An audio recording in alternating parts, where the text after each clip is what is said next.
ಉಡುಪಿಗೆ ಬೆಳಿಗ್ಗೆ 7 ಗಂಟೆಗೆ ರೀಚ್ ಆದ್ವಿ. ಮನೆಗೆ ಹೋಗಿ ಹೊರಡಿ ಸುಬ್ಬುದೀಶು ಬಾಬುನ ನಾಮಕರಣಕ್ಕೆ ಹೋಗಿದ್ವಿ. ನಗುಮೊಗದ ಚಂದಿರ ಬಾನಲ್ಲೂ ಚಂದಿರ ಮನೆಯಲ್ಲೂ ಚಂದಿರ ನಗುತ್ತಿಹನು ಅಮ್ಮನ ಮಡಿಲಲ್ಲಿ ಬೆಳೆಯುವ ಕಂದ ಬೆಳಕಾಗಿ ನಿಲ್ಲೋ ನನ್ನ ಕಂದ ಬೆಳಕಾಗಿ ನಿಲ್ಲೋ ನನ್ನ ಕಂದ ಜೋ ಜೋ ಜೋ ಜೋ ಜೋ ಜೋ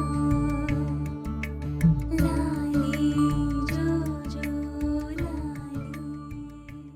ನಾಮಕರಣ ಫಂಕ್ಷನ್ ತುಂಬಾ ಒಳ್ಳೇದಾಗಿ ಆಯ್ತು. ಅದೇ ಖುಷಿಯಲ್ಲಿ ನಾನು ಮತ್ತೆ ಸುಬ್ಬು ಬ್ಲಡ್ ಡೊನೇಟ್ ಮಾಡ್ಲಿಕ್ಕೆ KMCಗೆ ಬಂದ್ವಿ. ಇದು ನನ್ನ 19th ಟೈಮ್ ಬ್ಲಡ್ ಡೊನೇಟ್ ಮಾಡೋದು. ಬ್ಲಡ್ ಡೊನೇಷನ್ ಆದ ನಂತರ ಜ್ಯೂಸ್ ಮತ್ತೆ ಬಿಸ್ಕಿಟ್ ಕೊಟ್ಟು ಸ್ವಲ್ಪ ಹೊತ್ತು ಕೂತ್ಕೊಳ್ಳಿಕ್ಕೆ ಹೇಳಿದ್ರು. ಅದೇ ಗ್ಯಾಪ್ ಅಲ್ಲಿ ಸುಬ್ಬು ಟೆಟ್ರಾಪ್ಯಾಕ್ ಅನ್ನು ಹೇಗೆ ಡಿಸ್ಪೋಸ್ ಮಾಡೋದು ಅಂತ ಹೇಳಿಕೊಟ್ಟ.